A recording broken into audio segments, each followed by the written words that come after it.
लेकिन जैसे जैसे पत्रकारिता के क्षेत्र में आर्थिक दबाव बढ़ने लगा, हाँ। व्यवसायिक प्रतिस्पर्धाएं बढ़ने लगी, व्यवसाय लाने का दबाव बढ़ने लगा, तो फिर आपको कॉम्प्रोमाइजेस करने पड़ते हैं। हम लोगों की निष्ठा में कभी कमी नहीं आई। हम राज परिवार से जुड़े थे तो हम राज परिवार से ही जुड़े रहे। तो श्री बघेल साहब और सिंहदेव जी के बीच में जो अंदर खटास था, जग जाहिर था वो। आप बेशक जितने कांग्रेसी हैं सब छुपाते हैं इस बात को, लेकिन पूरी जनता, बच्चे बच्चे जान रहे हैं कि दोनों में कुछ ना कुछ तो था। लेकिन फिर भी मैं सवाल करता हूं कि सच में मतभेद था या हम ही जैसे लोगों को बदनाम किया जाएगा आज भी कि वो तो मीडिया का प्रोपेगेंडा था? ये सच है? देखिए, कहीं भी राजनीति एक ऐसी चीज है, महत्वाकांक्षा का खेल होता है इसमें, राजनीति में तो है, स्पष्ट बात है। स्पष्ट है। जब दो टीम खेलने लगती है तो उसको जीतने का उसमें ललक रहता है। तो आग तो लगी थी ना, धुआं तभी निकला नहीं, था। आग नहीं लगी होगी ऐसा तो नहीं बोला जा हाँ, सकता। कुछ तो इसको था। तो मैं मानता हूँ कि आग नहीं लगी होगी ऐसा तो हो ही नहीं सकता। नहीं, अच्छा, इसी में एक सवाल थोड़ा छोटा सा जोड़ रहा हूँ। ये 2.5 साल वाला के बारे में क्या है? अगर फिर से कांग्रेस आती है तो इस बार लगता है कि बाबा मुख्यमंत्री बनेंगे? इन दो बड़े लीडरों का तो नुकसान कांग्रेस ने उठाया, हम जैसे छोटे कार्यकर्ताओं को उठाना तो पड़ा। बड़े लोग जब दो हाथी टकराएंगे तो चीटी वीटी तो मर ही जाते हैं। बिल्कुल बिल्कुल, आप हमेशा उठा के देखिए। हाँ, नहीं तो इतिहास जब जब भी धर्म का इन्होंने सहारा लिया है, इनके पास अपना कुछ कहने के लिए कभी नहीं रहा। देश की आजादी में इनका योगदान यदि पूछा जाए तो जीरो। आप तो सिर्फ धर्म का आड़ लेकर के राजनीति करते हैं और उसका सिर्फ और सिर्फ नहीं, तो लाभ यही उठाते गलती हैं। तो आप लोग कर रहे हैं ना, करते हैं बोलते नहीं है। चंद दिन पहले यदि अजीत पवार को 70,000 के अब सबसे बड़ा घोटालाबाज बताया जाता है और कुछ दिनों बाद वो भारतीय जनता पार्टी में आ जाते हैं तो उनका घोटाला मुक्त हो जाते हैं। कहीं छापा पड़ता है, मीडिया में हाईलाइट होता है, कुछ दिन बाद फिर पता ही नहीं चलता उसका हुआ क्या था। तो पता कैसे चलेगा जब आप सिर्फ टेरर क्रिएट करने के लिए, फंसाने के उद्देश्य से, मतलब उसको डराया, डराने के लिए आप उसे छापा कर रहे हैं, तो आपको एक्चुअल चीज मिलेगा ही नहीं। लेकिन कांग्रेस के टाइम में ही याद होगा कि सुप्रीम कोर्ट ने कहा था कि सीबीआई को आपने तोता बना दिया है, तो इसका मतलब वो भी गलत इस्तेमाल हो रहा था। तो अभी केजरीवाल जी बाहर आए, केजरीवाल जी तो खैर ढोल पीट रहे हैं कि हमारा तो कुछ है ही नहीं जी। नहीं, वो तो न्याय प्रक्रिया पर अपन नहीं टिप्पणी कर सकते। ट्रम्प कार्ड था, ट्रम्प कार्ड था, निश्चित आप रूप लोग से। मिस कर गए वहां। हाँ, नहीं वो मिस तो कर ही गए। ट्रम्प कार्ड था। हर 2-3-4 महीना बीतता नहीं है कि राशन दुकान में राशन कार्ड में इतनी लाइनें लगी रहती है, सबको पता लगता है कि साहब इस बार चना नहीं मिल रहा है। तो अभी तो ट्रिपल इंजन की सरकार है। मेरा सवाल भाई, तो आपको क्या दिक्कत है? अमेरिका में भी सरकार बनवाएं क्या? आईटी सर्वे और भ्रष्टाचार वगैरह कुछ ऐसा आप पे खबर सामने आया था, वो क्या है मामला? सच है कि क्या है? देखिए, मैं फिर हमारे कांग्रेस से छूट छूट के, टूट टूट के, भाग भाग के जो लोग गए, अब राजनीति तो वो राष्ट्रवादी हो गए, वो हिंदूवादी हो गए, वो हिंदुत्व पक्के हो गए। 100% हिंदू है हम, करना ही 100% हिंदू है, उसमें कहीं कोई कहने की बात ही नहीं है। और हिंदू के लिए हम अपना सर्वस्व न्यौछावर करने को तैयार हैं। 3 घंटे तक वो घटना होती रही और पेट्रोलिंग पार्टी वहां पे कहीं हाँ, movement में नहीं पुलिसिंग थी। बहुत समस्या है। पेट्रोलिंग पार्टी यदि आप बोलिएगा जब भी, तो वो कहाँ घूमते रहते हैं। उसी को कहा जाता है अंग्रेजों के जमाने के जेलर है। जी, तो आपको नहीं लगता कि बहाने भी ढंग का बनाते? खोदा पहाड़ निकली चूहिया वाली बात स्थिति रही। निकली कि नहीं? तो चार कुछ चुहिया। भी नहीं, क्या कोई चुहिया नहीं थी। क्या निकलेगा, चूहिया भी नहीं निकली। अच्छा, चुहिया तो कहावत भी चरितार्थ नहीं हुआ। कहावत भी चरितार्थ खोदा नहीं। पहाड़, अरे चूहा भी नहीं निकला। चूहा भी नहीं निकला, बात बस बिल्कुल सत्य है। नमस्कार, जय हिंद। मैं हूं जितेंद्र बिंदु और आप देख रहे हैं पाताल लोक। साहित्य, मीडिया और समाज सेवा से राजनीति की तरफ कदम बढ़ाने वाले श्री द्वितेंद्र मिश्रा आज छत्तीसगढ़ कांग्रेस के प्रमुख चेहरों में गिने जाते हैं। वे न केवल संगठन के निचले स्तर से जुड़े हुए नेता हैं, बल्कि लंबे समय से टीएस सिंहदेव और कांग्रेस नेतृत्व के भरोसेमंद साथी भी रहे हैं। उनसे हुई इस बातचीत में हम जानेंगे कि भूपेश बघेल सरकार के क्रियाकलाप क्या थे, कांग्रेस की मौजूदा जो चुनौती है वो क्या है, और भाजपा राज में अभी क्या इस राज्य में चल रहा है। इन सभी मुद्दों पे हम विस्तार से बात करेंगे। तो आइए स्वागत करते हैं श्री द्वितेंद्र मिश्रा जी का। बहुत बहुत स्वागत है भैया आपका, कि आप कीमती समय आज हमें दिए हैं। तो बातचीत का सिलसिला शुरू करते हुए, हमें ये पता है कि आपके पिताजी साहित्यकार थे और आपने भी उनके पत्तिनों पे चलना शुरू किया। शुरुआत आपने मीडिया में करियर बनाने की, फिर इसके बाद साहित्य पत्रकारिता को छोड़ करके राजनीति और व्यवसायिक की ओर टर्न किए, उसका कोई कारण था या फिर क्या वजह है? देखिए, पिताजी मेरे यहाँ इस संभाग के कहिए जिले के बहुत वरिष्ठ साहित्यकारों जी। में से रहे। उन्हें पंडित सुंदरलाल शर्मा राज्य स्तरीय पुरस्कार भी से सम्मानित किया गया 2020 में। तो निश्चित रूप से उनका असर तो हम लोगों के जीवन पे था ही, और इसी वजह से लेखन में रुचि थी। और कुछ अप्रत्याशित रूप से उस समय, शायद कैरियर 90 की बात है, ये 1991 की बात है, कोई ऐसा निर्धारित नहीं था। पत्रकारिता का एक ग्लैमर स्वरूप तो रहता ही था। फिर कुछ हमारे स्वरूप चंद जैन रायपुर में है, देवी चंद श्री श्रीमाल जी, उन्होंने एक नया अखबार शुरू किया था, संवेद शिखर। उसके लिए उन्होंने मुझे अप्रोच किया किसी माध्यम से, हमारे और साथी जो पत्रकार साथी थे उनके माध्यम से अप्रोच किया, और रुचि थी भी, तो मैंने उसे ज्वाइन कर लिया। और ज्वाइन करके फिर मैं लगातार 10 वर्षों तक इस क्षेत्र में काम किया। पत्रकार संघ का इंटीग्रेटेड, जब पूरा सरगुजा जिला एकीकृत था, तब उस जिले का उस समय का मैं अध्यक्ष भी था। 94-95 से 5 साल में अध्यक्ष रहा। फिर उसके बाद पत्रकारिता का जो एक थोड़ा सा उस समय की जो बात है, जो वो स्वरूप, जो एक व्यावसायिक स्वरूप, वो मुझको गले नहीं उतर पाता था, और मैं उस पर शायद सफल नहीं हो पाया। सिर्फ लेखन तक बात रहती, समाज में जो भी बातें हो रही हैं, अच्छी बुरी, उनको पाठकों तक पहुंचाना, वहाँ तक बात रहती, तब तक तो आनंद था। लेकिन जैसे जैसे पत्रकारिता के क्षेत्र में आर्थिक दबाव बढ़ने लगा, व्यवसायिक प्रतिस्पर्धाएं बढ़ने लगी, व्यवसाय लाने का दबाव बढ़ने लगा, तो फिर आपको कॉम्प्रोमाइजेस करने पड़ते हैं। कहीं भी आप, जब आप बेबाक तरीके से लिख रहे हैं, पढ़ रहे हैं, लोगों के बीच जा रहे हैं, बता रहे हैं, लेकिन उसी बीच में यदि कुछ आर्थिक परिस्थितियां बने, जैसे कि अखबार को चलाने के लिए सीधे सीधे कहूँ तो उसमें विज्ञापन की बात थी, विज्ञापन नाम की एक चीज जो आती थी, तो अब वो विज्ञापन, अब तो वैसी स्थिति नहीं है। अभी तो देखिए, अखबार का स्वरूप थोड़ा दूसरा हो गया। अब तो डिजिटल लाइन आ गया, और अब बाइफरफिकेट हो गया। अब विज्ञापन का विंग अलग हो गया, समाचारों का विंग अलग हो गया। अच्छा, पहले संवाददाता को ही विज्ञापन उस समय जो जिला प्रतिनिधि हुआ करते थे, जैसे हम लोग ब्यूरो चीफ थे, अच्छा, या जो भी संवाददाता हमारा होता था, विज्ञापन लाने का भी दायित्व उसी को दिया जाता था। तो ऐसी परिस्थिति में जब आप कहीं से भी किसी भी रूप में आर्थिक लेन देन किए, मांग किए, अपेक्षा रखे, तो फिर आप अपने कार्यों के प्रति न्याय नहीं कर सकते। तो जब मुझे लगा कि अब इस लाइन में ये परिस्थिति है, व्यवसाय की वाली ही बात है, तो फिर धीरे धीरे दिमाग थोड़ा सा मेरा व्यवसाय की तरफ बढ़ने लगा, और मैं व्यवसाय की तरफ फिर अपने आप। अच्छा, तो कांग्रेस में ही आने का निर्णय क्यों लिया गया होगा? उस समय तो बीजेपी भी अच्छी पैठ रखती होगी। निश्चित रूप से बीजेपी अच्छी थी, उसमें कोई बात नहीं है। धीरे धीरे देखिए, मैंने कहा ना, पिताजी का काफी प्रभाव था मेरे ऊपर। मेरा जन्म यहीं का है, मैं अपने आप को सरगुजिया ही मानता हूँ। जी। परंतु पिताजी मेरे उत्तर प्रदेश से यहाँ आए थे। शिक्षा विभाग में उनकी सेवाएं स्टार्ट हुई थी, और हम लोग इलाहाबाद, हमारा परिवार इलाहाबाद का रहने वाला, तो इलाहाबाद क्षेत्र गांधी परिवार का क्षेत्र है जी। फूलपुर, जहाँ हमारा पिताजी का और पिताजी के पूर्वजों का जो निवास क्षेत्र रहा, संसदीय क्षेत्र, वहाँ से पंडित नेहरू जी चुनाव लड़ा करते थे।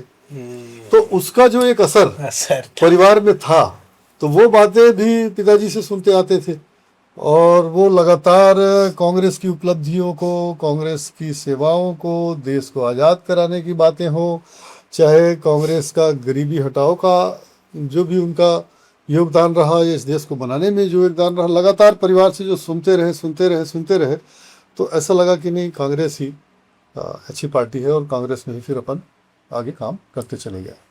सर, आप एक मध्यम परिवार से आते हैं, बिल्कुल, लेकिन आज अपने दम पे मेहनत करके आप जिस मुकाम को हासिल किए हैं आप, तो उस मुकाम तक पहुंचने के लिए कई संघर्ष आपको करने पड़े होंगे, कुछ खट्टे मीठे जीवन के अनुभव भी होंगे, हम चाहते हैं कि कुछ अनुभव शेयर करें आप। देखिए, मध्यम परिवार भी कहना में थोड़ा ज़्यादा हो जाएगा। अच्छा। हाँ, मैं मतलब लोअर मध्यम जिसको बोलते हैं। हाँ हाँ, लोअर। पिताजी शिक्षक थे, हम्म। मेरा ननिहाल पक्ष मजबूत था। अच्छा, जिस समय पापा शिक्षक थे उस समय सैलरी वाली बहुत ज्यादा नहीं थी। कुछ नहीं, आज तो सैलरी। चलो 60-70 हजार रुपये शायद है भी। हाँ हाँ, देखिए मैं बहुत बताता हूँ कम थे। आपको। मुझे अच्छे से याद है कि मेरा ननिहाल पक्ष जरूर मजबूत था। नाना पक्ष मेरा मजबूत था। वो स्टेट जमाने में जेलर हुआ करते थे नाना पक्ष। अच्छा। लेकिन पिताजी हमारे शासकीय शिक्षक थे और वो 85 रुपये से अपनी करियर की सैलरी से स्टार्ट किया था उन्होंने। और वो मुझे जैसा सुनने में आता था कि वो कुसमी क्षेत्र में, बिहार क्षेत्र में उन्होंने सेवाएं दी थी। अच्छा, उनकी ड्यूटी यहाँ छत्तीसगढ़ में थी। छत्तीसगढ़ में थी, वो भी कुसमी। आज क्षेत्र। कुसमी ऐसा है तो उस समय पता नहीं हाँ कैसा हाँ, रहा उस होगा। समय कुसमी का मुझे पिताजी अपने संस्मरण बताते हैं कि हम लोग अंबिकापुर से किसी बस में जाया करते थे और शंकरगढ़ तक जाके जो कमारी पाट है, सामरी पाट, सामरी पाट तो आगे, कमारी जो पहाड़ी वाला जो क्षेत्र है, वहाँ जो नले नाले और बड़े नाले नदी स्वरूप के वो भर जाया करते थे। तो वो माता जी हमारी एक तरफ, और शायद मैं उस समय बहुत बच्चा रहा हूँगा, वो एक तरफ, और किसी को बैठा के पालकी से नाव से पार करके, नालों को पार करके वो एक एक हफ्ते में पहुंचते थे। 4-4 5-5 दिन लग जाता था पहुंचने में। मतलब पैदल सभी लोग जी जा जी, रहे पैदल होंगे। पैदल जाया करते थे। अरे, और भी पहाड़ी, पता नहीं कैसा रास्ता हाँ, होता उस समय होगा। मतलब दुर्गम रास्ता था, बड़ी समस्या जाती थी उस समय। तो उस जमाने से वो शिक्षकी पेशे में थे, लेकिन खुश थे, बहुत अच्छे से अपनी ईमानदारी से वो मेहनत करते थे, बच्चों को पढ़ाते थे। उनका एक अच्छा एक नाम था, हिंदी साहित्य सम्मेलन से साहित्य रत्न व्यक्ति थे। तो वो जब वो इसके बाद फिर ट्रांसफर उनका हुआ, आसपास क्षेत्र में हुआ, जनकपुर भी रहे कुछ समय। जनकपुर, ये जयकुंठपुर। जी, जयकुंठपुर, वो मनेन्द्रगढ़ के आगे, वहाँ भी रहे। वो भी तो मेरे को लगता है कि जैसा जंगल है उससे ज्यादा खतरनाक हो रहा होगा। आज भी वो इससे ज्यादा ही है। बिल्कुल था।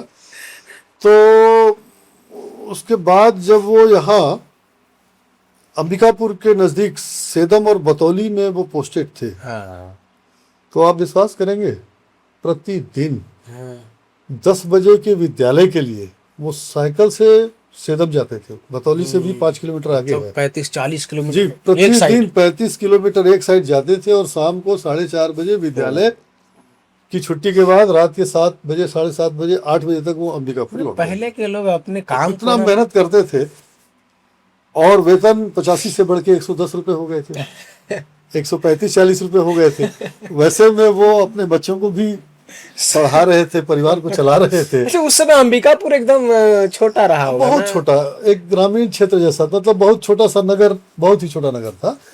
और गिने चुने लोग थे, गिने चुने सड़कें थी।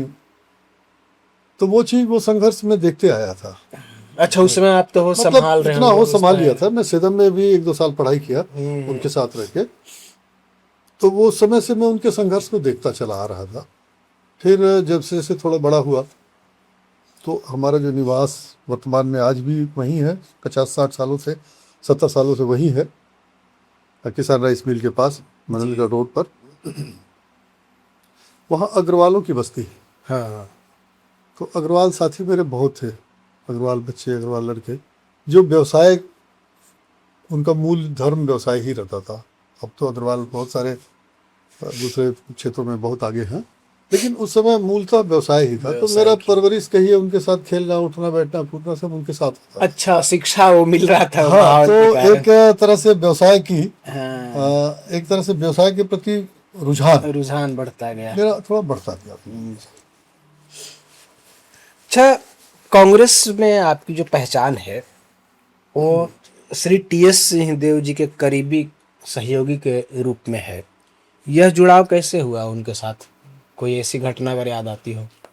नहीं, कोई घटना, कोई विशेष ऐसी घटना कोई तो वजह रहा होगा, कैसे उनके इतने करीब गए? देखिए, कांग्रेस में जब से कांग्रेस पार्टी यहाँ रही तो कांग्रेस में राज परिवार का ही प्रमुख दबदबा था। योगदान आज भी है, दबदबा भी था, योगदान भी था, आज भी है। कांग्रेस विकल्प के रूप में कांग्रेस माने राज परिवार, सरगुजा तो राज परिवार।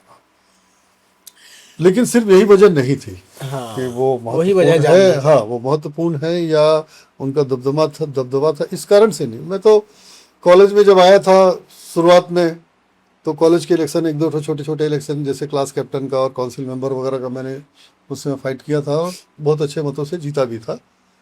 तो उस समय कॉलेज के इलेक्शंस में भी पार्टियों का अंदर खाने प्रत्यक्षता तो नहीं होता था राजनीतिक का, लेकिन एक तरह से सपोर्ट हुआ करता था। अब हमारा जो परिवार था, ननिहाल परिवार, नाना जो हमारे थे, वो स्टेट के समय मैंने बताया ना आपको, वो यहाँ के जेलर हुआ करते थे। हाँ, सन 45 में ही उनकी डेथ हो गई थी, मैंने आज़ादी से पहले। पहले वो जेलर थे। हाँ, वो यहाँ राज परिवार उसी था, को कहा देखिए। जाता अंग्रेजों के जमाने के जेलर है। जी, तो वो जेलर थे, तो कहीं ना कहीं वो राज परिवार से जुड़ा हुआ परिवार था। फिर पिताजी भी जो हमारे थे वो कांग्रेस शासकीय सेवा के बावजूद, वो बताया जैसे नेहरू परिवार हाँ, से प्रभावित थे। हाँ, वो इनका इन्वायरमेंट ही वही था वो उस जगह एनवायरमेंट में। था, है ना, यूपी का, तो कांग्रेस यूपी से ही सबसे आगे आती थी। फिर सेदम जिस जगह उनकी नौकरी थी, टीचर थे वो, तो सेदम के क्षेत्र में राज परिवार की बहुत सारी जमीनें थी, खेती बाड़ी खूब होती थी वहाँ। टी.एस. सिंहदेव साहब स्वयं एकदम यंग, जब 75 में वो आए थे, तो जाते थे और खड़े रहते थे और खेती कराया करते थे। तो पिताजी से भी उनका अच्छा संबंध था। तो कुल मिलाकर के राज परिवार से इन तमाम कारणों से मतलब करीबियां वो बचपन से ही होती है जी, शुरुआत से ही। सर, छत्तीसगढ़ का जो कांग्रेस का इतिहास है, जी श्री विद्याचरण शुक्ल, सत्यनारायण शर्मा, ऐसे लोगों का इतिहास है। जी जी। तो इन जैसे नेताओं से कभी कोई ऐसा मतलब कि प्रभाव आप पे या फिर कुछ ऐसा सीखने को मिला कुछ? मैं एक बात बड़ी अच्छी आपको बताता हूँ, देखिए, जो भी परिवार से जुड़ी बात है। यहाँ पे छत्तीसगढ़ में विद्याचरण शुक्ल और श्यामाचरण शुक्ल का राजनीतिक प्रभाव बहुत ज़्यादा था, खास तौर पे जब मध्य प्रदेश बना। हाँ, मध्य प्रदेश सॉरी, जब हुआ, छत्तीसगढ़। नहीं, जब मध्य प्रदेश बना, जब सीपी बरार था, अच्छा, जब नागपुर उसका हुआ करता था, तो मध्य प्रदेश जब बना तो रविशंकर शुक्ल, विद्याचरण शुक्ल के पिताजी, यहाँ के पहले मुख्यमंत्री हुए। अच्छा, मध्य प्रदेश का पहले मुख्यमंत्री पंडित रविशंकर शुक्ल हुए। और रविशंकर शुक्ल के जो निजी सचिव थे, पंडित अमरनाथ मिश्र, वो मेरे दादाजी थे। ओ, आप कल्पना कर सकते हैं कि किस हद तक संबंध हाँ, राजनीतिक परिवार से भी है। रहा होगा। हाँ, तो वो दादाजी थे, उनके सगे चचेरे दादा थे मेरे।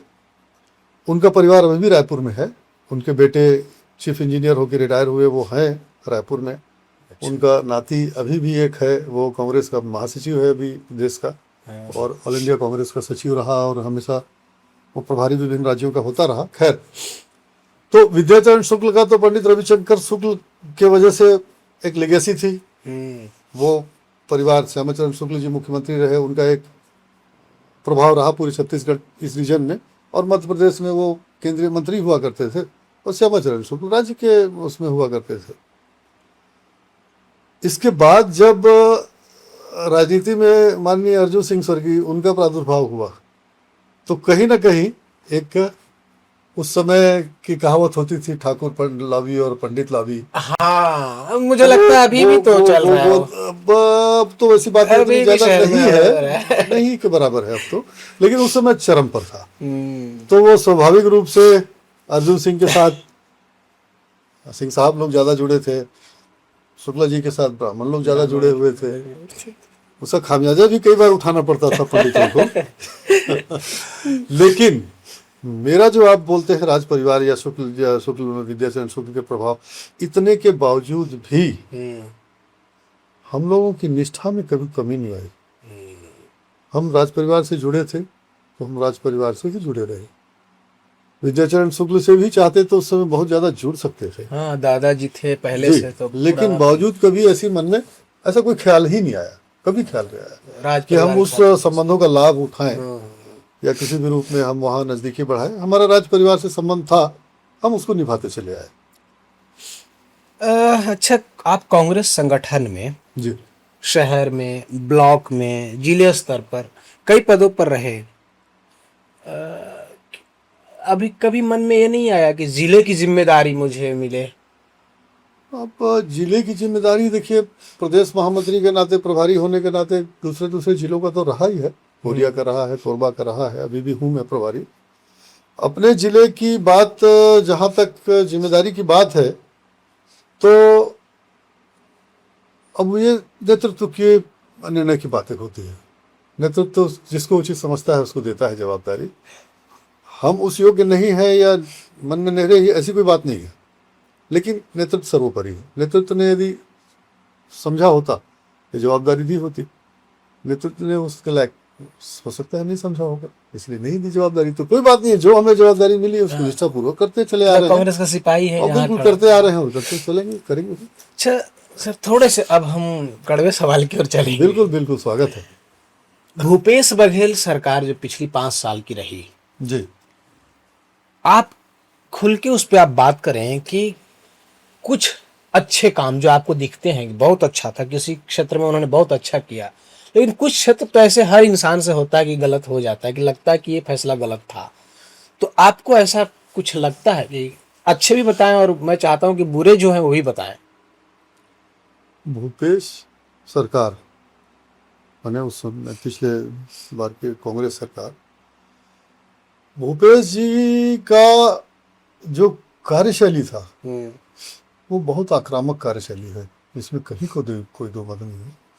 वो जब संगठन के प्रदेश के अध्यक्ष थे तो भी उनकी आक्रामकता दिखती थी, और जब वो सरकार में आए, मुख्यमंत्री बने, तो भी संगठन अपने निजी पार्टी के लिए चाहे जो परिस्थिति बनी हो, लेकिन समाज के लिए, प्रदेशवासियों के लिए जो सरकार की बहुत ही कल्याणकारी योजनाएं हो सकती हैं, उसको उन्होंने बहुत अच्छे ढंग से लागू किया। बहुत अच्छी अच्छी योजनाएं लाई। मैंने उनकी योजनाएं इस हद तक थी जिसकी मिसाल आप शायद ही भारत के विभिन्न राज्यों से तुलना करने लगेंगे ना, तो बहुत ही कम राज्यों में मिलेगा। एक दो अगर नाम आप। मैं ऐसा दावे के साथ इस बात को बोल सकता हूँ। जी जी। देखिए, उन्होंने आते के साथ 3 दिन नहीं हुआ था, 3 लोगों ने शपथ लिया था, माननीय महाराजा टी.एस. सिंहदेव साहब ने, और ताम्रध्वज साहू जी ने, और माननीय मुख्यमंत्री भूपेश बघेल।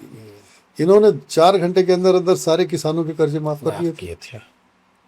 ये अपने आप में एक, हाँ, ये बहुत बड़ी बात है। मतलब मिरेकल टाइप का स्टेप था। 4 घंटे में उन्होंने पूरे किसानों को करके जो वादा पहला किया था, सिग्नेचर किया था।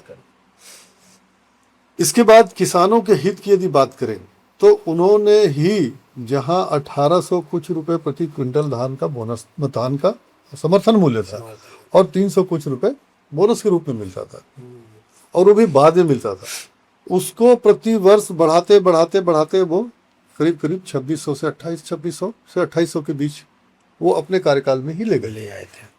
और चुनावी के समय उनकी घोषणा 3100 रुपए की थी। ये अपने आप में किसानों के लिए बहुत बड़ा योगदान था। इसके साथ पूरे छत्तीसगढ़ में ऐसे जिलों में जहां 50-50 सालों से, 70-70 सालों से, 40-40 सालों से लोग मजूल की भूमि में निवासरत थे, और वो उनकी एकमात्र ये मांग रहती थी कि हमें उस भूमि का पट्टा दे दिया जाए। हमसे पैसे भी ले लिया जाए तो भी कोई बात नहीं, लेकिन हमको पट्टा दे दिया जाए, ताकि हम जिसमें 50 वर्षों से रह रहे हैं, हमने अपनी जीवन का आधा जीवन समाप्त कर दिया, हमारे बाल बच्चे बड़े बड़े हो गए हैं, उस जमीन में मालिकाना हक नहीं है, हम कभी बैंक का लोन नहीं ले सकते, हम कोई और चीज में लीगली उसको दिखा नहीं सकते। उन्होंने 152% की स्कीम लेके आए पब्लिक के हित के लिए, और पट्टा देने का उन्होंने घोषणा किया और किया। छोटे लोग जो बेचारे 2 डेसिमल, 2.5 डेसिमल, 3 डेसिमल की जमीनें लेकर के अपना घर बनाने का, अपने घर का जो सपना संजोते थे, इसके पहले की रमन सिंह के 15 वर्षीय सरकार में 5 डेसिमल से काम रजिस्ट्री नहीं हो सकती। फिर शायद आज फिर से वही बात लागू कर दिया उन्होंने, 5 डेसिमल से कम नहीं ले सकते। आज फिर वही समस्या आ गई है। लेकिन भूपेश जी ने 2.5 डेसिमल, 2 डेसिमल की भी रजिस्ट्री करने की अनुमति जो दी थी, उस समय रजिस्ट्री फीस में 30% का उन्होंने माफ किया था। ये सब बहुत ही क्रांतिकारी थे। इसके अलावा जो नरवा गरवा घुरवा बारी का जो सुनने में हम लोगों को छत्तीसगढ़ के चार चिन्हारी नरवा गुरुआ बारी हाँ बारी है ना, ये जो स्कीम लाए थे, इस स्कीम को आप बारीकी से यदि सोचेंगे ना तो नरवा माने ये वर्ल्ड लेवल की स्कीम हो मेरे निगाह। उसकी तारीफ तो शायद मोदी जी भी किए थे, मेरी मोदी जी ने भी जानकारी। तारीफ किया था। मैं आपको विश्व स्तरीय इसलिए बोल रहा हूँ, आप इसको बहुत सारे लोग सामान्य रूप से इस चीज को वैसा नहीं बहुत सारे समझते लोगों ने हैं। सिर्फ कमियां देखी कि कमी वहाँ देखी, गाड़ी नहीं कमियां है, वहाँ देखी। बाड़ी ही नहीं है, लेकिन दूरगामी जो जितने भी विद्वान लोग हैं, जितने भी अर्थशास्त्री हैं, जितने भी पर्यावरणविद हैं, ये हमेशा एक बात बोलते हैं कि आने वाला समय का जो युद्ध होगा वो जल संकट पर होगा। से होगा। उसके लिए यदि नरवा की आप कल्पना करते हैं, आप अपने सरगुजा अंबिकापुर को ही यदि ले लें तो सराउंडिंग में पिलखा पहाड़ है, इधर मैनपाट पहाड़ है और आसपास के छोटे छोटे पठार बहुत सारे हैं। यदि उन गांवों के पठारी क्षेत्र के तलहटी के इलाके को, पहाड़ों के तलहटी के इलाकों को लाइन से जो गांव है वहां ही यदि छोटे छोटे चेक डैम, छोटे छोटे स्टॉप डैम बांध के, या और जो गांव में, हर गांव में आप कहीं चले जाइए 2 4 5 10 नाले जरूर मिलेंगे, अलग अलग पारा मोहल्ले में। हाँ सरगुजा के तो है मिलेंगे नाले, बिल्कुल, है ना, टोपोग्राफी यहाँ की ऐसी हाँ, है ऐसा कि है नाले। टोपोग्राफी। तो अब सरगुजा की बात ले लें और पूरे छत्तीसगढ़ में जहां भी ले लें, यदि उन नालों को छोटे छोटे पैच में बांध दिए जा रहे हैं, नरवा संरक्षण का अर्थ वही था, नरवा गरुआ भारी के अंतर्गत, तो उस नालों को यदि बांध देते हैं आप तो पानी का जो स्टोरेज होगा, लेवल भी ऊपर आता, परकुलेट होगा, पानी बह के नालों से नदियों में जाता, नदियों से समुद्र में जा करके वो खारा हो जाता है, वो पानी आप रोक लेंगे। पहाड़ों से जो पानी बरसात का जो आता है उसको यदि आप रोक लेंगे तो जिस जिस मोहल्ले में, जिस जिस पारा में वो छोटे छोटे नालों को बांध करके यदि आप उसका उपयोग करने लगेंगे तो आप वहाँ सब्जियां उगा सकते हैं, पानी का स्तर बढ़ जाएगा। छोटे छोटे जो गांव के लोग मछली पालन का छोटा छोटा जो बैठ के बंसी लगा के बैठे रहते हैं, वो मछली मारने वाला छोटा छोटा वो बनाए रहते हैं, वो सब करते रहते हैं, व्यवसाय बढ़ता है, व्यवसाय, तो निश्चित रूप से उनको छोटी चीजें थी। कामयाब होगा।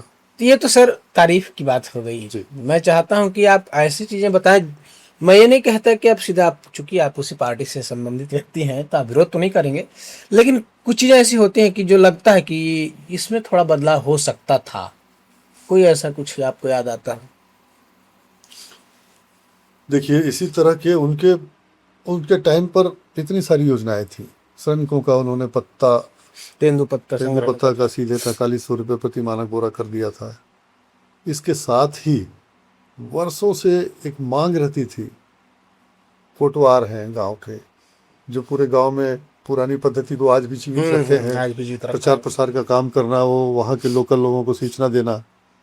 जो पटेल हुआ करते थे, जो पंचायत में बैठते थे, वहाँ के सरपंच, पंच, बीडीसी, डीडीसी, इसी तरह नगरीय क्षेत्र में जो पार्षद, मेयर, तमाम जो जनप्रतिनिधि होते थे, इनका वेतन आप देखते ना तो आपको खुद शर्म लगता है कि सरपंच को कितना मिल रहा है साहब? 500 रुपये। 500 रुपये था, पंच का 200 रुपये था। पंच का 200 रुपये था। क्या सैलरी है ना? मजाक है वो। ये मजाक की बात लगती है ना? बिल्कुल मजाक है। तो इन जनप्रतिनिधियों का वेतन बैगा का, कोटवार का, पटेल का, पंच का, सरपंच का, सब का सीधा उन्होंने तिगना चौगुना कर दिया।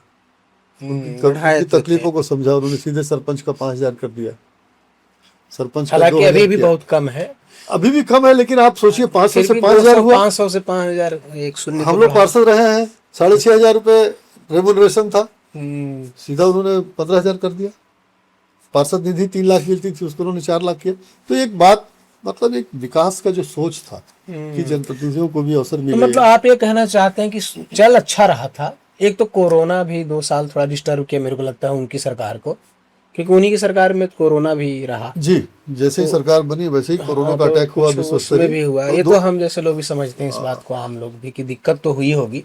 दूसरा एक और है कि शायद अगर अगले 5 साल और मिलता तो जो पिछला जो काम किया हुआ था उसका प्रतिफल दिखता है जब आप लगातार रहते हो। निश्चित रूप से दिखता और नहीं रहने के कारण दूसरे आते हैं तो अपने हिसाब से मोल्ड कर देते हैं। कांग्रेस की थोड़ी ये कमी रही है कि वो अपनी बातों को पब्लिक के बीच जिस ढंग से प्रचारित करना चाहिए, कर नहीं पाते। आज वो बीजेपी वालों से मुझे लगता है ये चीज सीखना चाहिए आप लोगों को कि करो कम और बताओ ज्यादा। तो ये बात है। प्रोपेगेंडा तो काम इन्होंने बहुत किया, क्रियान्वयन में कहीं ना कहीं कुछ कमी रह गई होगी निश्चित रूप से। अच्छा सर, दूसरा एक चीज है, उसी समय जब आप सरकार में थे तो श्री बघेल साहब और सिंहदेव जी के बीच में जो अंदर खटास था, जग जाहिर था वो। आप बेशक जितने कांग्रेसी हैं सब छुपाते हैं इस बात को, लेकिन पूरी जनता, बच्चे बच्चे जान रहे हैं कि दोनों में कुछ ना कुछ तो था। लेकिन फिर भी मैं सवाल करता हूं कि सच में मतभेद था या हम ही जैसे लोगों को बदनाम किया जाएगा आज भी कि वो तो मीडिया का प्रोपेगेंडा था? ये सच है? देखिए, कहीं भी राजनीतिक ऐसी चीज है, महत्वाकांक्षा का ये मतलब महत्वाकांक्षा बहुत बड़ी चीज है, वो आ ही जाता है। महत्वाकांक्षाओं का ही खेल होता है इसमें, राजनीति में तो है, स्पष्ट बात है। स्पष्ट है। जब दो टीम खेलने लगती है तो उसको जीतने का उसमें ललक रहता है। और जिस लेवल के ये दोनों थे, दोनों कद्दावर, दोनों सबसे प्रमुख इस प्रदेश के लीडर हैं, इन दोनों की अपनी महत्वाकांक्षाएं रही ही होंगी निश्चित रूप से, और अंदर खाने कहीं ना कहीं कोई बात तो रही होगी। ये जरूर है कि मीडिया ने इसे हाइप बहुत दिया, हाँ हाइप दिया है, लेकिन बहुत था इसको तो जरूर। ज्यादा इसका आनंद लिया और बहुत ज्यादा इसको नहीं तो आग तो लगी थी ना, हाँ, धुआं तभी निकला नहीं, था। आग नहीं लगी होगी ऐसा तो नहीं बोला जा हाँ, सकता। कुछ तो इसको था। तो मैं मानता हूँ कि आग नहीं लगी होगी ऐसा तो हो ही नहीं सकता। नहीं, अच्छा इसी में एक सवाल थोड़ा छोटा सा जोड़ रहा हूँ, ये 2.5 साल वाला के बारे में क्या है? उसी में 2.5 साल था ना? 2.5 साल तो मीडिया का ही उपज था। अच्छा, ये मीडिया का था। 2.5 साल उपज मीडिया की थी। ये जरूर था कि धुआं वाला मामला सही था। हाँ, निश्चित रूप से अंदर जो तो, दोनों हाँ, चला है कहीं ना का। कहीं ये बात तो थी कि मुख्यमंत्री के लिए चयन करने की बात थी, तो उसमें अच्छा जैन, अभी जैसे हम लोग फील्ड में रहते हैं तो जो ग्राउंड का रिपोर्ट है, जैसे कई लोग, हम तो आम किसी पार्टी के तो हम लोग हैं नहीं, जी। लेकिन जब बातचीत लोगों से होती है तो कई लोग कहते हैं अरे यार इससे तो अच्छा वही रईस, यार बघेल दादा रईस अच्छा। तो इससे ना एक परसेप्शन मेरे मन में आया और भी लोगों के मन में आ रहा है कि शायद फिर से कांग्रेस आ रही है। अगर फिर से कांग्रेस आती है तो इस बार लगता है कि बाबा मुख्यमंत्री बनेंगे? अब वही प्रश्न तो देखिए, बड़ा ये गंभीर सवाल है, इसमें कुछ टिप्पणी करने की मैं अपने आप को सक्षम नहीं मानता हूँ। खैर चलिए, क्योंकि ये हाई लेवल की बात है, उच्च स्तरीय नेतृत्व की बात है। नहीं आप भी हाँ, प्रदेश में हैं अभी। जी जी, मैं ये जरूर बोल सकता हूँ कि टी.एस. सिंहदेव साहब, हमारे महाराज साहब, मुख्यमंत्री के प्रबल दावेदार हैं। सर्वोत्तम अच्छे मटेरियल है। दावेदार नहीं बोलेंगे, नहीं, दावेदार तो ऑटोमेटिक है। मटेरियल मतलब आप मानते हैं, लेकिन दावेदार का मतलब तो क्या आप चाहते हैं? नहीं, दावा करेंगे आप। नहीं नहीं, दावेदार भी है इसमें, कहीं तो दावेदार भी है, मटेरियल तो है ही है और दावेदार भी है। नहीं तो मेरे को ऐसा नहीं लगता कि वही जो आपसे खींचा तानी था वही 2023 ले डूबा। इन दो बड़े लीडरों का तो नुकसान कांग्रेस ने उठाया। हम जैसे छोटे कार्यकर्ताओं को उठाना तो पड़ा, इसमें कहीं कोई दो मत नहीं है। उसमें मैं बेबाकी से बोलता हूँ और अपने मंच, अपने पार्टी फोरम में भी बोलता हूँ इस बात को। अच्छा, उसी और में मेरी ईश्वर से प्रार्थना है कि ये दोनों एक हो जाएं, तो हो जाए। सरकार आने में कहीं कोई शंका नहीं रहेगी। अच्छा, एक चीज है कि आप उस समय एक शोर और भी था कि एक तो दोनों का द्वंद, बड़े लोग जब दो हाथी टकराएंगे तो चीटी वीटी तो मर ही जाते हैं। बिल्कुल बिल्कुल। तो उस समय क्या हो रहा था कि ये दोनों का द्वंद जग जाहिर था, तो आम कार्यकर्ता भी डमरलाइज था और भीतर घात भी हुआ। ऐसा कुछ आप सुने हो? वो तो देखिए, राजनीतिक एक तरह से युद्ध का ही स्वरूप होता है। राजनीति जो है वो एक तरह से वैचारिक युद्ध, महत्वाकांक्षाओं का युद्ध होता ही है। तो इसमें इस तरह की बात होती ही है, ये इसको अतिशयोक्ति नहीं माना जा सकता। कॉमन होता है, ही, होता दोनों ही। पार्टियों में होती होगी, दोनों पार्टी, सही पार्टियों में सही होती पार्टी। अच्छा, भाजपा पर बार बार आप लोग आरोप जो लगाते रहते हैं, ये एक धर्म विशेष को प्रोपेगेंडा के तहत ये यूज करता है। ये इल्जाम हमेशा कांग्रेस लगाती है, खुलेआम भी लगाती है, हिंदुत्व का ये चलाता है। इस पर आपका व्यक्तिगत राय क्या है? क्या ये मतलब आप भी मानते हैं? पार्टी की राय तो हम सभी को पता है कि दोनों की आइडियोलॉजी अलग अलग है। आप अपने आप को लोकतांत्रिक कहते हैं और उनको हमेशा कहते हैं कि नहीं वो तो लोकतांत्रिक नहीं है, वो एकदम से हिंदू और हिंदू की बात सिर्फ करता है। तो इस पे आपका व्यक्तिगत राय? देखिए, हिंदुस्तान में हिंदू लोग बहुसंख्यक हैं और भारतीय जनता पार्टी का यदि ग्राफ आप देखेंगे तो इनका ग्राफ तब बढ़ा है जब ये धर्म का सहारा लिया है। आप हमेशा उठा के देखिए, हाँ नहीं, तो इतिहास जब भी धर्म का इन्होंने सहारा लिया है इनके पास अपना कुछ कहने के लिए कभी नहीं रहा। देश की आज़ादी में इनका योगदान यदि पूछा जाए तो जीरो, नहीं कह सकते कि नहीं, तो उस समय तो पार्टी ही नहीं थी, तो आप किससे योगदान की बात कर रहे हैं? पार्टी न रहना अलग बात है, व्यक्ति तो थे। अटल बिहारी वाजपेयी तो शायद हैं, और आडवाणी के श्यामा संस्थापक प्रसाद हैं। मुखर्जी थे, श्यामा प्रसाद मुखर्जी थे, वीर सावरकर जी थे, और तमाम वीर बड़े प्लेयर सावरकर जी। थे जिन पर आरोप लगता है कि वो वीर अंग्रेजों सावरकर से मिले हुए रहे, अंग्रेजों से माफी मांगा। बहुत सारे ऐसे प्रमाण मिलते हैं जब उस समय के जो लीडर थे, जो बाद में आरएसएस में बन के आ गए, फिर बाद में भारतीय जनता पार्टी से टूट के 1980 में बनी, जनसंघ बना। हाँ। तो कुल मिलाकर के कोई अपने मतलब इतिहास ऐसा नहीं बता सकते कि हमारे लोगों ने आज़ादी में हमारा विशेष बढ़ चढ़ के योगदान था। चलिए, वो एक बात है। लेकिन जब भारतीय जनता पार्टी बनी, उसके बाद से ही लगातार इनकी जो आइडियोलॉजी थी वो हिंदू राष्ट्र की थी, आरएसएस की आइडियोलॉजी थी। श्री राम मंदिर का मुद्दा हमेशा रखे ये लोग आगे। राम मंदिर का मुद्दा इन्होंने जीवंत रखा, और राम मंदिर के लिए रथ यात्रा से लेके, ईंट कलेक्शन से लेके, चंदा कलेक्शन से लेके पता नहीं क्या क्या किया। तो एक तरह से भावना तो धीरे धीरे सुलगाते धार्मिक भावनाओं को बढ़ाते बढ़ाते वो राजनीति में आगे बढ़े। राम मंदिर का भी जिस तरह से लोकार्पण किया, राम मंदिर का जिस तरह से इन्होंने मूर्ति स्थापना के बाद पूजन वगैरह किया, उसकी भी बहुत सारी प्रतिक्रियाएं हुई। देश के चारों शंकराचार्यों ने विरोध किया। जितने धर्माचार्य हैं, जो स्थापित प्रतिष्ठित बड़े धर्माचार्य हैं, उन लोगों ने उसे वैदिक रीति से निर्मित भी शायद बता रहे थे मंदिर। गुंबद नहीं बना था। ये कहावत है कि गुंबद कहा जाता है, गुंबद जब तक नहीं बना तब तक मंदिर पूर्ण नहीं माना जा सकता। फिर ये उनका क्षेत्र ही नहीं था। यदि धार्मिक कार्यों में आपने चलिए सहयोग किया, अच्छी बात है। हमारे कांग्रेस छत्तीसगढ़ में भूपेश बघेल जी ने राम वन गमन पथ बनाया, बहुत अच्छा। गौओं की सेवाओं के लिए गौठान बनाया। तो आप क्या करते हैं? आप तो सिर्फ धर्म का आड़ लेकर के राजनीति करते हैं, और उसका सिर्फ और सिर्फ नहीं, लाभ यही उठाते गलती हैं। तो आप लोग कर रहे हैं ना, करते हैं बोलते नहीं है। हाँ, वो गड़बड़ तो है, अभी लोगों को सुनाना भी तो पड़ता है। जी नहीं, वो कमियां तो है, ये होना चाहिए। वो कमियां। सर, एक चीज इसमें है कि कई जो भाजपा शासित राज्य है, अभी हमेशा विपक्ष से इल्जाम लगा रहा है, लगातार शासित का पूरे देश की बात हो रही है कि जो भी बीजेपी के विपक्ष की पार्टियां हैं और उनके खिलाफ बात करती हैं, या फिर लगता है कि वो आगे बढ़ रही है, तो आईटी, ईडी, सीबीआई वगैरह वगैरह इन सब का उस पर दबाव बनता है। ये सच है या फिर ये रैंडमली मतलब होता है? ये इसके तो साक्षात प्रमाण मिले हुए हैं।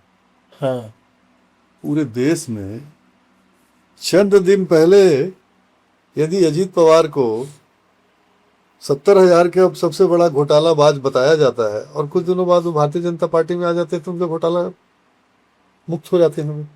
इस तरह के सैकड़ों उदाहरण हैं। हाँ, कई कांग्रेस से भी तो सैकड़ों उदाहरण हैं। बहुत सारे लोग, नवीन जिंदल से लेके तमाम ऐसे बड़े बड़े व्यवसायी लोग हैं। आपके पार्टी के भी बड़े बड़े नेता उधर तो गए हैं, क्या करेंगे? तो वो भी डर रहे थे। सिर्फ डर के ही तो मारे गए। ज्योतिराज सिंधिया जैसे नेता। ज्योतिराज सिंधिया तो महत्वाकांक्षाओं के अच्छा, उनको पद चाहिए। वो तो राजनीति के राज परिवार से थे, वो तो महत्वाकांक्षा के अच्छा, पूर्ति के लिए गए, अपना ईगो उनका जो भी होगा। लेकिन जो बड़े बड़े उद्यमी लोग थे, बड़े ऐसे लोग थे जो सिर्फ और सिर्फ डर से गए। सैकड़ों उदाहरण आपको मिल सकते हैं। कि जहां पे आपने ईडीआईटी का आपने छापा मरवाया, कुछ दिनों बाद पता लगा कि साहब वो भारतीय जनता पार्टी में आ गए।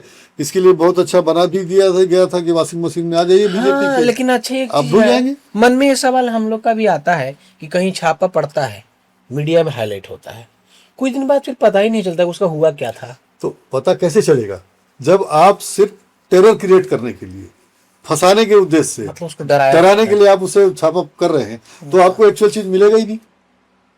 और मिला भी होगा तो अंदर सेटिंग हो जाएगा। नहीं, मिलेगा ही नहीं। मिलेगा तो आप छोड़ेंगे नहीं। आप तो सिर्फ डराने के लिए कर रहे हैं ना। नहीं, हो सकता नहीं कि जैसे मैं एक साधारण व्यक्ति हूँ, मेरे यहाँ छापा पड़ा, कुछ मिला मेरे को, तो फिर मैं मांडवाली करूंगा ना भाई, तेरे पार्टी में आ रहा हूँ, ऐसा भी होता है? हाँ, वो तो होता ही था, तभी तो बहुत सारे लोग गए ना, गए हैं ना, तो बहुत हर गए पार्टी या से न्यूट्रल हो गए, शिथिल हो गए। कई लोग नहीं, सपोर्ट दिए। कांग्रेस के टाइम में तो ऐसा कभी आपने नहीं देखा। कांग्रेस के टाइम में उदाहरण बता। लेकिन कांग्रेस के टाइम में ही याद होगा कि सुप्रीम कोर्ट ने कहा था कि सीबीआई को आपने तोता बना दिया है, तो इसका मतलब वो भी गलत इस्तेमाल हो रहा था। अब उस समय की परिस्थिति किस वर्ड, उनका जो सुप्रीम कोर्ट का वर्डिक्ट किस सेंस में था, वो उस समय की अच्छा। बात है, आई थी बात जरूर, हाँ। बात अखबारों में तोता आई थी। उसी समय से तो कहा जाने लगा सीबीआई को सरकार का तोता। लेकिन कांग्रेस के टाइम में कांग्रेस की पार्टी यूपीए की सरकार थी, प्योर कांग्रेस की सरकार नहीं थी। लेकिन इसके बावजूद भी कांग्रेस के जो लोग थे या यूपी की गवर्नमेंट में जो साझा थे, चाहे कनी मोजी हो, चाहे राजा जी हो, चाहे टी राजा हो, चाहे जो भी हो, सबके ऊपर केस चला, अभी लोग जेल कहाँ गए। कुछ हुआ फिर तो नहीं, अब वो तो न्यायालय में फैसले नहीं, की बात ऐसे है। भी तो कई एक एक करके जमानत हुआ। अभी केजरीवाल जी बाहर आए, केजरीवाल जी तो खैर ढोल पीट रहे हैं कि हमारा तो कुछ है ही नहीं जी। नहीं, वो तो न्याय प्रक्रिया पर अपन नहीं टिप्पणी कर सकते, हाँ। क्योंकि उस समय जो आरोप लगे, तो ऐसा नहीं हुआ कि उनको वो क्लीन चिट दे दिया गया, हाँ, क्लीन चिट। वॉशिंग मशीन में वो धुल गए बीजेपी के या कांग्रेस के, ऐसा कुछ अच्छा, बात क्लीन चिट उधर ही सिर्फ मिलता है, जैसे ही बीजेपी का Yes, पेपर दिया आपने, हाँ। तो उधर मतलब फिर उधर आप clean हटाओ जी, अब तो क्लियर हो जी, आ जाओ जी, हम आ जाओ, जाओ, बस, चलो लड़ते हैं फिलहाल नहीं। अच्छा, वो वॉशिंग मशीन सही बोल रहे हैं आप। अच्छा, यदि अभी 2.5 साल की हम बात करें, लगभग 2.5 साल बीजेपी को तो होने को आ गया है, हाँ हाँ, 2.5 साल हो गए। क्या किए हैं लोग, कुछ बता पाए? नहीं, अच्छा बुराई भी जरूर बताइएगा, लेकिन अच्छा भी कुछ बताइएगा अगर हुआ होगा तो। भाई, आम पब्लिक के नजरिए से हम तो मान लीजिए चलिए एक पार्टी विशेष के कार्यकर्ता हैं, तो हमारा नजरिया हो सकता है दूसरा हो, लेकिन महतारी वंदन जो इनका एक बहुत बड़ा योजना, वो पलट के रख दिया। मैं देखा था चुनाव से 2 दिन पहले रात को फॉर्म भरा रहा था, ट्रम्प कार्ड था, ट्रम्प कार्ड था, निश्चित आप रूप लोग से। मिस कर गए वहां। हाँ, नहीं, अब वो मिस तो कर ही गए, ट्रम्प कार्ड था। तो महतारी वंदन में ये दे रहे हैं पैसा, इसमें इसको मैं नहीं बोल रहा हूँ, पैसा दे रहे हैं, लेकिन उसमें भी बहुत सारी कमियां नजर ऐसे आ रही हैं कि बहुत सारे परिवार के महिलाओं को नहीं मिल पा रहा है, हाँ, जो छूट गए। ये बातें छूट भी गए हैं, और ये सुनने में ऐसा भी आता है कई लोगों का ना अपने आप धीरे धीरे आना बंद हुआ, आना बंद हो जा कोई रहा है, कारण नहीं है, फिर हाँ, भी फिर बंद हो जा रहा है, और फिर अभी महतारी बंधन का वो बायोमेट्रिक करवा रहे हैं और परेशान करना चालू तो किए हैं। 2-2.5 साल बीत जाने के बाद सरकार का कुछ, जैसा कि मैंने बताया ना आपको, कि कांग्रेस में जैसे ही भूपेश बघेल जी ने शपथ लिया था, 4 घंटे के अंदर उन्होंने एक मास्टर स्ट्रोक दिया था, पूरे लोगों का कई 100 करोड़ रुपए कर्जा उन्होंने माफ कर दिया था, और बहुत सारी ताबड़तोड़ उन्होंने जनहितकारी लोक कल्याणकारी योजनाओं का घोषणा किया, और उसका क्रियान्वयन day by day, month by month monitoring हो रहा था। छत्तीसगढ़ की अस्मिता के पहचान वाली बहुत सारे तीज त्योहारों को, खेल कूद को बढ़ाने के लिए ग्रामीण क्षेत्र स्तर तक एक वातावरण बना दिया था। आप ये बता दीजिए कि लगातार इस सरकार में 2.5 साल में ईडी का तो छापा चलिए केंद्र से है, लेकिन जीएसटी का छापा पूरे व्यवसायियों को जीना हराम कर रखे हैं। किसी भी तरफ पैसा वसूली, पैसा वसूली, पैसा वसूली। बीजेपी कांग्रेस की सरकार थी, वो भी सारे संसाधनों, जो भी संसाधन थे, संसाधन से सरकार चला रहे थे, और लाभकारी योजनाएं भी चला रहे थे। आपकी सरकार में ऐसी क्या स्थिति हो गई कि हर 2-3 महीने में राशन दुकानों में राशन नहीं रहता, हर 2-3-4 महीना बीतता नहीं है कि राशन दुकान में राशन कार्ड में इतनी लाइनें लगी रहती है, सबको पता लगता है कि साहब इस बार चना नहीं मिल रहा है। हाँ, आजकल भीड़ देख रहा हूँ, हाँ, खूब सारी भीड़ आपको दिखेगी, चना नहीं मिल रहा है, 3-3 महीने का राशन नहीं मिल रहा है, 2 महीने बाद लेना, 10 महीने बाद, ऐसा 2 महीने बाद, 3 महीने बाद जी, और केवाईसी नहीं हुआ है, तो केवाईसी के लिए आप भटक रहे हैं। तो सैकड़ों लोगों को आपने राशन बंद कर रखा है। कोई निर्माण कार्य पूरे ग्रामीण क्षेत्रों में चले जाइए, ग्रामीण क्षेत्रों में आपको, अभी हाल फिलहाल मुख्यमंत्री जी जब सरगुजा आए थे तो कुछ घोषणाएं उन्होंने किया है जरूर लुंडा क्षेत्र में। अब वो कब क्रियान्वयन होगा, 2.5 साल तो बीत गया, कब तक उसका डीपीआर बनेगा, कब उसके लिए बजट सैंक्शन करेंगे, कब उसको टेंडर लगाएंगे, कि क्या रूप करेंगे, भगवान जाने। लेकिन ग्रामीण क्षेत्रों में निर्माण कार्य, डेवलपमेंट नील है। अब कहीं भी पता लगा लीजिए, शहर में भी स्थिति बहुत बुरी स्थिति है। अभी बड़े घिस पिट करके रोड में अभी देवीगंज जो शहर का सबसे मतलब जी। माना जाता है। अच्छा एक चीज और मैं आप थोड़ा सा दुरुस्त कीजिएगा उसको। जी जी। ये कहते हैं नगर निगम के लोग कि वो जो सड़क है देवीगंज रोड से होते जस्तम चौक और ऐसे वो नेशनल हाईवे है, तो इस वजह से हम उसका काम नहीं कर पाते। तो मेरा सवाल छोटा सा है, पता नहीं आप तो हालांकि बीजेपी के नहीं है, फिर भी मैं कह रहा हूँ कुछ बताइएगा इस पे। जी जी। तो केंद्र में नेशनल हाईवे का काम तो केंद्र सरकार के हाथों में है, तो सरकार तो उनकी है, इधर मुख्यमंत्री उनके हैं, ठीक है। इधर महापौर भी उनके ही हैं, और जो रोड है वो ज्यादातर बीजेपी पार्षद भी है। मेरी जानकारी ये है, एक आध कोई कांग्रेस के होंगे तो नहीं पता है मेरे को।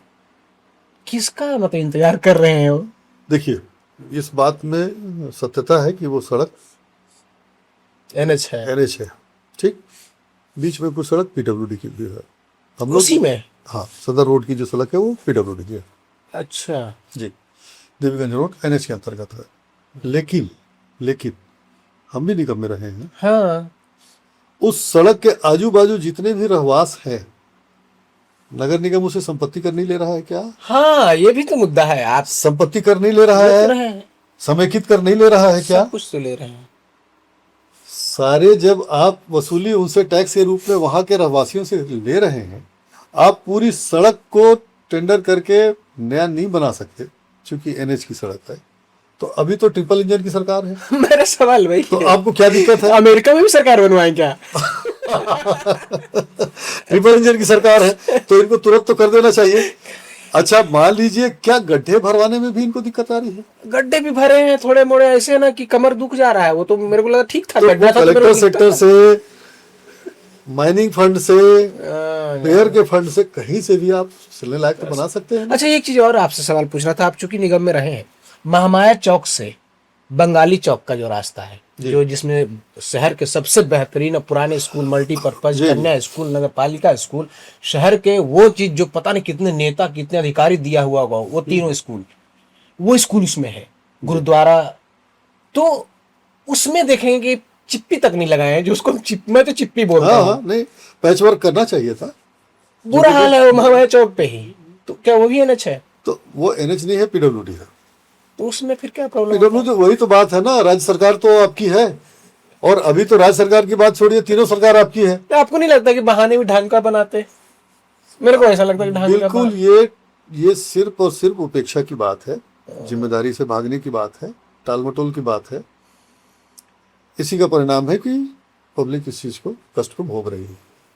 अब चर्चा उठने लगा है कि हमने गलती किया है, लोग बोलते भी हैं, लेकिन वही है, वोटर को पता नहीं क्या होता है कि तय नहीं कर पाते। अब वो वही बात है, उस समय गलतियां हुई निश्चित रूप से।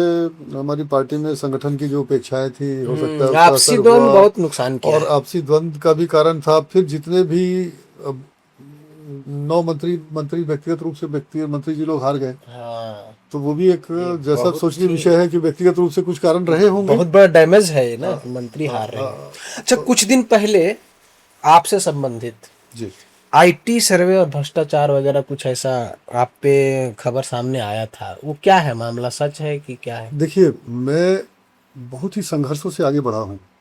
मैं अपने बारे में बताया, मेरी पृष्ठभूमि क्या रही व्यवसाय में। बावजूद इसके शहर के 500 बड़े अच्छे व्यापारी होंगे, जिस तरह का मैं व्यवसाय करता हूँ, उस तरह के 500 शहर के बड़े व्यापारी होंगे, उसमें शायद 499 के बाद ही मेरा नंबर आता होगा। बात समझिएगा। शहर में जितने बड़े बड़े व्यवसायी लोग हैं, यदि व्यवसाय के रूप में पूछे, एक उदाहरण की बात बोल रहा हूँ, वो 500 भी हो सकते हैं, 1000 भी हो सकते हैं। हाँ नहीं ठीक है। तो यदि 500 होंगे तो 499 के बाद मेरा नंबर आएगा। यदि 1000 होंगे तो 999 के बाद मेरा नंबर आएगा। ऐसे व्यक्ति के यहाँ जीएसटी का छापा, इनकम टैक्स का छापा, क्या औचित्य आप खुद ही लगा सकते हैं कि क्या हो सकता है? राजनीति प्रेशर, राजनीति ही होगा। हो सकता है कि हमारे अपने पेपर में कुछ कमियां रही होंगी, लेकिन वो ऐसी human- कमियां तो सैकड़ों व्यवसायियों की में होती हाँ, है ये ह्यूमन फॉल्ट है, कुछ चीजें तो है रह ना। भी जाता है। मान लीजिए रही भी होंगी, लेकिन उसके लिए इतना हाइप देना, 2-2 3-3 दिन तक व्यवसाय को हाँ। बंद रखना, पुलिस का पूरा गार्ड लगा करके ऐसा छापा मारना जैसे पता नहीं किसके यहाँ छापा मार रहे हैं हैं? और खोदा पहाड़ निकली चूहिया वाली बात स्थिति रही। निकली कि नहीं? 2-4 कुछ चुहिया? भी नहीं, क्या कोई निकलेगा? चुहिया नहीं थी। अरे क्या निकलेगा, चूहिया भी नहीं निकली। अच्छा, चुहिया तो कहावत भी चरितार्थ नहीं हुआ। कहावत भी कि खोदा चरितार्थ नहीं। पहाड़, अरे चूहा भी नहीं निकला। चूहा भी नहीं निकला, बात बस बिल्कुल सत्य है। हमारे पास क्या मिलेगा, क्या मिलेगा? लेकिन अब वो एक उस समय तो अभी वो सेंसेशन बना, मामला खत्म हो गया, समाप्त, कुछ मामला है ही नहीं, तो क्या बनाएंगे तो अब कोई ये? ऐसा तो नहीं होता है कि जैसे कोई व्यक्ति का ना चरित्र को धूमिल करने के लिए सब किया जाता है राजनीति में, ऐसा होता होगा? होता ही है, बहुत सारे ऐसे पीठ में छुरा भोंकने वाले लोग रहते हैं। उसमें कहीं अपने लोग भी शामिल होते हैं क्या? निश्चित रूप से ये अपने लोगों की ही क्रियाकलाप है ना? कहीं ना कहीं झूठे रूप से इंफॉर्मेशन देना, झूठ झूठ बातों को फैलाना, कद बड़ा हो रहा है आपका तो कई बोगस बार। बोगस बोगस जानकारियां भेज देना। हाँ। तो डिपार्टमेंट को लगने लगता है कि शायद कुछ बात होगी, तो वो प्रोग्राम बना के रेड मार देते हैं। तो ठीक है भैया, रेड मार लो, पा जाओ क्या मिल रहा है देख लो। अच्छा, कहा जाता है कि आपने, कोई साक्ष्य हमारे पास तो नहीं है, पर कहा जाता है कि कुछ हिंदुत्व जैसे संगठनों को पर्दे के पीछे आप सहयोग करते हैं, जबकि कांग्रेस की विचारधारा तो जानते हैं कि अलग है। ये सच है? कांग्रेस की विचारधारा अपनी जगह है, हाँ। और कांग्रेस की विचारधारा कभी किसी के पक्ष और किसी के खिलाफ में नहीं रही। वो परसेप्शन बना दिया गया, और वो बीजेपी के द्वारा बनाया हुआ परसेप्शन है। मतलब बीजेपी यदि किसी को सपोर्ट कर रही है तो वो हिंदू पार्टी है, और कांग्रेस यदि सपोर्ट कर रही है तो हिंदू पार्टी वो नहीं है। ये उनका बनाया हुआ है। मैंने यदि आप बीजेपी में है तो आप हिंदू है, यदि आप कांग्रेस में है तो आप हिंदू नहीं। नहीं, अब तो ऐसा सुना कैसे हो हो कि सकता है? बीजेपी में है तो ही राष्ट्रवादी भी है। तो भी राष्ट्रवादी है। अच्छा, फिर हमारे कांग्रेस से छूट छूट के, टूट टूट के, भाग भाग के जो लोग गए, तो अब राष्ट्रवादी। तो वो राष्ट्रवादी हो गए, वो हिंदूवादी हो गए, वो हिंदुत्व पक्के हो गए। तो ये तो बेकार की बातें हैं, ऐसी कोई बात नहीं है। सभी हिंदू पार्टियों के लिए मेरा समर्थन है जो हिंदू एजेंडे को लेके चलते हैं। चाहे कांग्रेस, हिंदू एजेंडे से मतलब नहीं है, जो हिंदू लोग हैं, चाहे वो मुसलमान हो चाहे क्रिश्चियन हो, हमारे जो दृष्टिकोण है वो मानवतावादी है। अब उस दृष्टिकोण से यदि कोई मुझसे मदद मांगने आता है, आरएसएस वाले भी कभी कभी आ जाते हैं मदद मांगने, हम उनको भी मदद कर देते हैं। जहाँ तक आर्थिक मदद की बात है, थोड़ा बहुत जो भी कभी अपेक्षा रखते हैं तो अपन उनको भी मना नहीं करते। इसका मतलब ये थोड़ी है कि हम आरएसएस के हो गए। इसी प्रकार हिंदू संगठन, सो कॉल्ड हिंदू संगठन बोला जाए, जो वो कुछ ऐसे कार्यक्रम करते हैं, उसके लिए यदि सहयोग मांगने आते हैं तो उनको हम लोग सहयोग करते हैं। और मुझे लगता है कि भाई अपने धर्म के प्रति आप में भी तो कहीं ना कहीं हिंदू है ना, तो 100% हिंदू है हम, करना ही 100% हिंदू है, उसमें कहीं कोई कहने की बात ही नहीं है। और हिंदू के लिए हम अपना सर्वस्व निछावर करने को तैयार हैं। लेकिन इसका अर्थ ये नहीं है कि हिंदू के लिए सर्वस्व निछावर करने वाले हैं तो हम दूसरे की बुराई करें, या दूसरे को समाप्त कर दें या दूसरे को नीचा दिखाएं। ये भावना नहीं है हमारे लिए। हमारे लिए वो भी उतनी ही सम्माननीय। मतलब आप कट्टर हिंदू नहीं है? आप कह सकते हैं कि कट्टर तो कई लोग दो परिभाषा बना हाँ दी है हाँ हाँ, हिंदू और एक कट्टर हिंदू। देखिए, कट्टर तो चाहे कोई भी हो वो गलत है। कट्टरता तो अपने आप में ही खराब बात है। दूसरे धर्म को भी ये कहा जा सकता है ना। बिल्कुल 100%। चाहे कट्टर मुसलमान होगा तो भी गलत है, कट्टर ईसाई है तो भी गलत है, कट्टर बौद्ध, जैन, हिंदू जो भी होगा, जहां भी कट्टरता की बात आई वो खराब है, वो मानवता के हित में नहीं, मानवता के खिलाफ। अपने धर्म की सम्मान करें और दूसरे का भी करें, ये आइडियोलॉजी सही है आप मानते हैं ना? 100% यही है। यदि ईश्वर देखा जाए तो एक ही है। अब थोड़ी देर के लिए एक बात मैं पूछूं आपसे। जी जी। एक बात मेरे मन में उठी कि सपोज कीजिए, अभी हिंदू के जो बहुत बड़े अलंबरदार थे, सिंघल साहब, विश्व हिंदू परिषद के थे ना जी, सिंघल जी, हाँ हाँ, अशोक सिंघल, उनका देहावसान हो गया, वो गुजर गए। हमारी हिंदू मैथोलॉजी, हिंदू आइडियोलॉजी पुनर्जन्म को मानती है। हाँ, हम मानते हैं कि हमारा पुनर्जन्म होता है। तो हमारे में तो आम चर्चा है। हमारे ईश्वर को तो नहीं मालूम है कि पुनर्जन्म, तो उसको मालूम है कि देंगे वो, लेकिन उनको ये तो नहीं मालूम है कि वो किसके यहाँ जन्म देंगे, क्योंकि उनके लिए तो सारे उन्हीं के बंदे हैं, उन्हीं के बच्चे हैं। हाँ। उन्हीं के बच्चे हैं, ईश्वर के तो सारे हैं।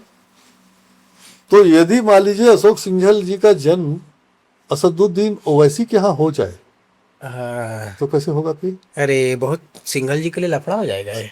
आप एक बात बताइए, या किसी ईसाई समुदाय के यहाँ हो जाए या किसी और धर्म पारसी के यहाँ हो जाए, हाँ। तो वो सिंघल जी की आत्मा फिर क्या बोलेगी, या ईश्वर क्या उसमें नहीं तो उतार हमारे में करेगा? तो ये भी है ना सर कि जब दूसरा जन्म हम लेते हैं तो पहला जन्म को भूल जाते हैं, तो याद ही यही नहीं यही रहता। यही तो बात उनको तो ही मैं पता बोल थोड़ी। यही तो हाँ बात फिर हम यही लड़ बात क्यों रहे हैं? यही बात तो मैं बोलना चाह रहा हूँ। हाँ, क्यों मेरे लड़- कहने के एक आशय ही ये है कि जब सारा कुछ अनित्य है, हाँ, कुछ नित्य है ही क्यों लड़ नहीं, रहे हो यार? जीवन मरण सब दुख का खजाना है, जितने दिन रहना है उतने दिन प्रेम से रहना है। मरने के बाद आप क्या करोगे, कहाँ जाओगे, क्या करोगे, कुछ आपको पता नहीं है, फिर आप क्यों जिंदा रहते लड़ लड़ लड़ के? क्या लेके जाओगे, ऐसे ही आए थे। वो तो एक चलिए बोलचाल में बहुत कहावतें बोली जाती हैं, लेकिन व्यक्तिगत रूप से ही माने तो हमारे हिंदू धर्म में भी ऐसी कोई कल्पना नहीं है। अच्छा, आपके दो करीबी हैं, बहुत खास करीबी रहे, आलोक दुबे जी और इरफान सिद्दीकी जी। समय समय पर सिंहदेव जी के अभी आजकल विरोधी के रूप में देखे जा रहे हैं और बड़े मुखर विरोधी देखे जा रहे हैं। तो क्या इस विषय पे कभी सिंहदेव साहब से आपकी चर्चा हुई हो? क्या रे तेरा दोस्त है यार, देख यार क्या कर रहा है? सिंहदेव साहब से यही तो सीखने वाली बात है कि सिंहदेव साहब कभी बोलते नहीं बोलते हैं।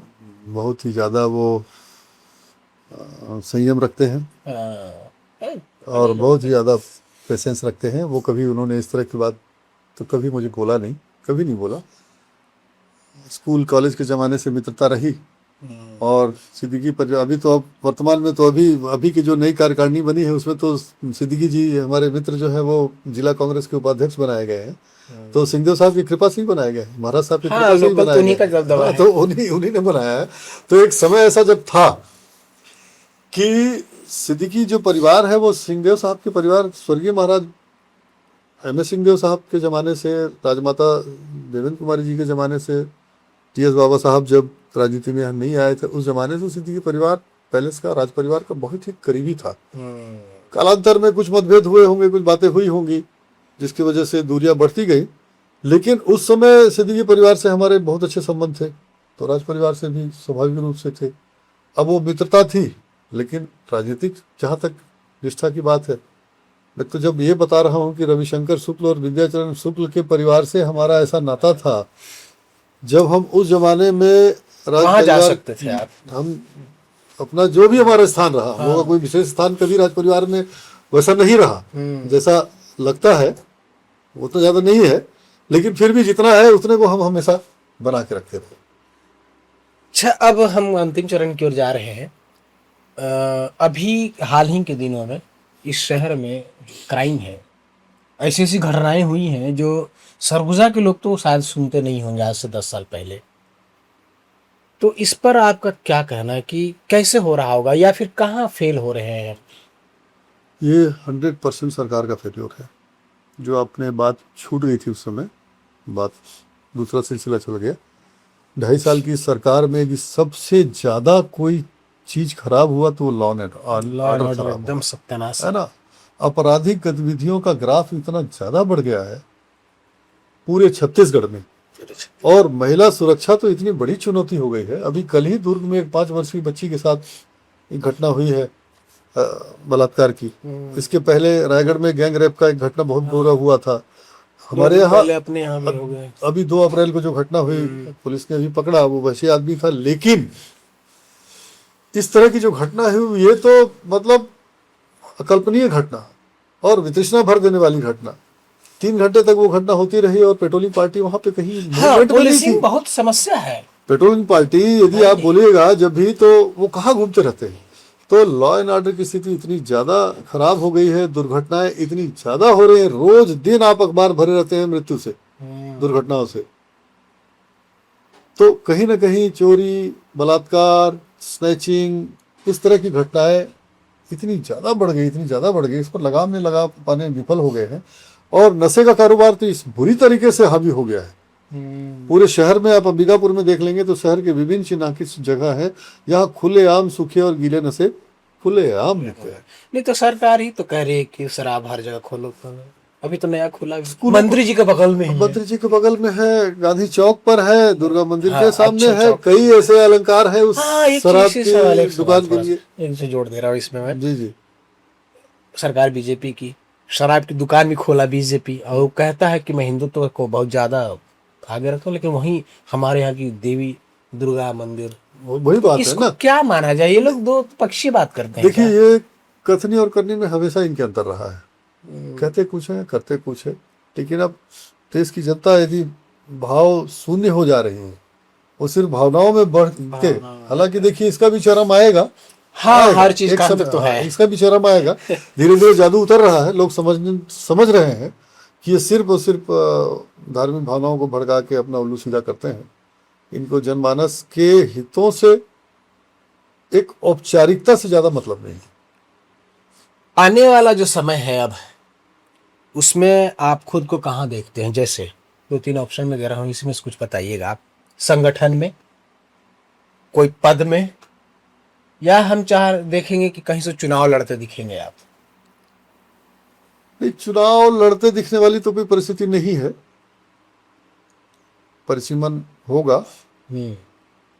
परिसीमन भी दिन के दर्द है, शायद सुना हूं कि ये हाँ डर रहे हैं। हाँ, परिसीमन होगा तो उस समय क्या स्थिति बनेगी।